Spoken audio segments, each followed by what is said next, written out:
मेरे साथ जुड़ गए हैं लखनऊ से ऋषभ। तो क्या क्या वजह समझ में आ रही है?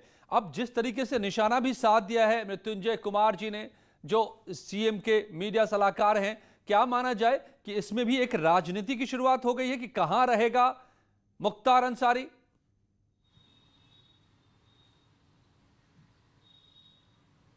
अच्छा देखिए, इसको राजनीति से अलग तो नहीं किया जा सकता। हालांकि उत्तर प्रदेश पुलिस जो है वो पूरे नियम कायदे कानून के तहत काम कर रही है।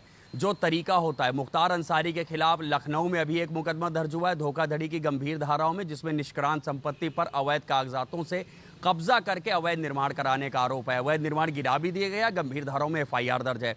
जिस FIR के ऊपर ये आदेश हुआ है, ये गाजीपुर में FIR दर्ज थी, जिसको धोखाधड़ी फर्जी कागजातों के माध्यम से शस्त्र लाइसेंस लेने का मामला है। गाजीपुर पुलिस जब कोर्ट के पास जाती है तो कोर्ट उनको एक प्रोडक्शन वारंट, जिसको वारंट B बोलते हैं, वो इशू करती है कि आप पंजाब में लेके जाइए, रोपड़ जेल जहां वो बंद हैं, और वहां से उनको लेकर हमारे सामने गाजीपुर कोर्ट या जो फिलहाल इशू किया गया है MP MLA कोर्ट प्रयागराज में पेश कीजिए।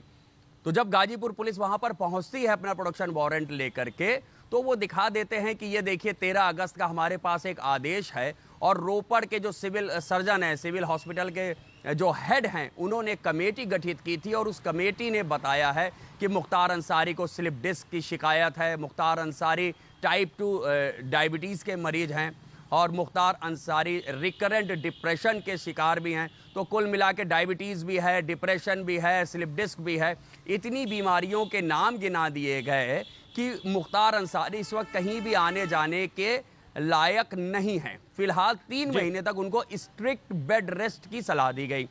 तो जब इस तरह का कोई आदेश आ जाता है मेडिकल आधार पे, तो जाहिर सी बात है पुलिस अपने घुटने टेक देती है।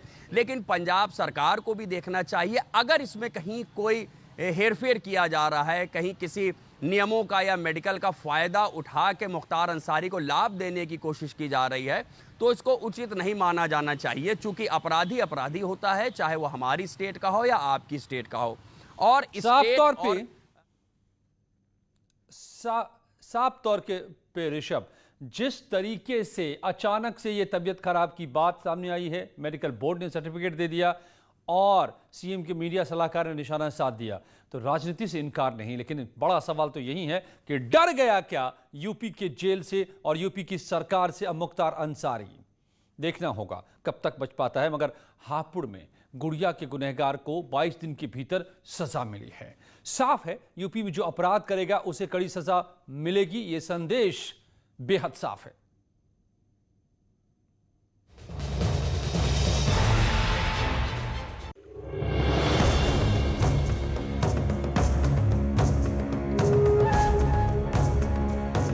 हापुड़ में गुड़िया के गुनहगार को 22 दिन के अंदर पॉक्सो कोर्ट ने सजा सुना दी।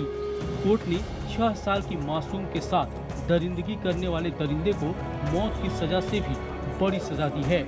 गुड़िया का दोषी मरते दम तक सलाखों के पीछे कैद रहेगा।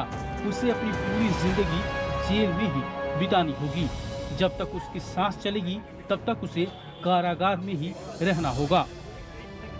मानसिक स्थिति जो समाज के लिए घातक है और इनमें डर का वातावरण पैदा हो, इसलिए उनको जो निर्णय सुनाया गया कि अंतिम सांस तक वो जेल में ही रहेगा। दरअसल गढ़ मुक्तेश्वर में 6 अगस्त को मासूम का उसके घर के बाहर से अपहरण किया गया, जिसके बाद दलपत ने उसके साथ रेप किया। 7 अगस्त को बच्ची लहूलुहान हालत में गांव के करीब एक जंगल में मिली। आरोपी दलपत अमरोहा का रहने वाला था। दलपत ने पुलिस को गुमराह करने के लिए सुसाइड का ड्रामा भी किया। गंगा किनारे सुसाइड नोट, अपने कपड़े, पहचान पत्र छोड़कर पुलिस को इस केस में और उलझाया। ये आदमी बहुत शातिर था और ये फिर वहाँ पर खेतों में घूमता रहा। इसने एक सुसाइड नोट भी अपना भेज दिया कि साहब हमने सुसाइड कर लिया है, और अपने कपड़े वपड़े नदी के पास छोड़ दिए थे। इसके सारे जो इसकी जो स्टाइल थी करने की, उस सब को देखते हुए भी पुलिस ने इसको गिरफ्तार किया, मुठभेड़ में गिरफ्तार किया। उसके पश्चात साइंटिफिक एविडेंस, DNA की प्रोफाइलिंग और सारी चीज़ों के बेसिस पर इसका इन्वेस्टिगेशंस किया गया। 14 अगस्त को पुलिस ने आरोपी को इनकाउंटर में गिरफ्तार कर मामले का पर्दाफाश किया। अब कोर्ट ने दलपत को उसकी गुनाह की सजा सुनाती है। न्यायालय के द्वारा जो मुलजिम दलपत है, जो 6 साल की बच्ची के साथ रेप किया था, उनको अलग अलग धाराओं में एक 376 AB में आजीवन और जो पोक्सो की हमारी धारा 5M/6 ये विशेष बात है, उसमें मरते दम तक आजीवन और वो अंतिम सांस तक जेल में रहे।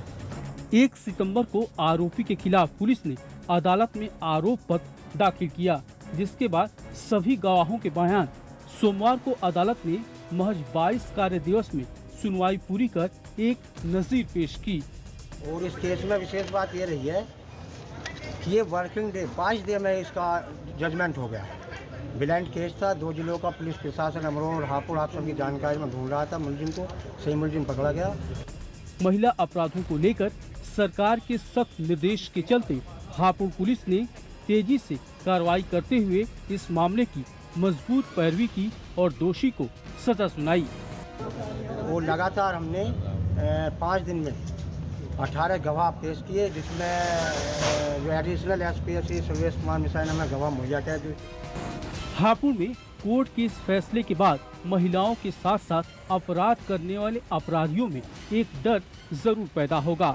महिला अपराध को कम करने के लिए योगी सरकार प्रथम नवरात्र को मिशन शक्ति का आगाज किया है, जिसका असर देखने को मिल रहा है। मुख्यमंत्री योगी आदित्यनाथ के निर्देश पर चलाए जा रहे अभियान मिशन शक्ति में अभियोजन निदेशालय की व्यापक भूमिका सामने आ रही। 2 दिन के अभियान में ही निदेशालय ने 14 अभियुक्तों को फांसी की सजा और 20 अभियुक्तों को आजीवन कारावास की सजा दिलाई है। हाल ही में NCRB के जारी किए गए आंकड़ों के मुताबिक महिलाओं के खिलाफ अपराध के मामले में सजा दिलाने में उत्तर प्रदेश नंबर 1 है, यानी यूपी में महिला अपराधी किसी भी कीमत पर बच नहीं पाएंगे। Team news 18।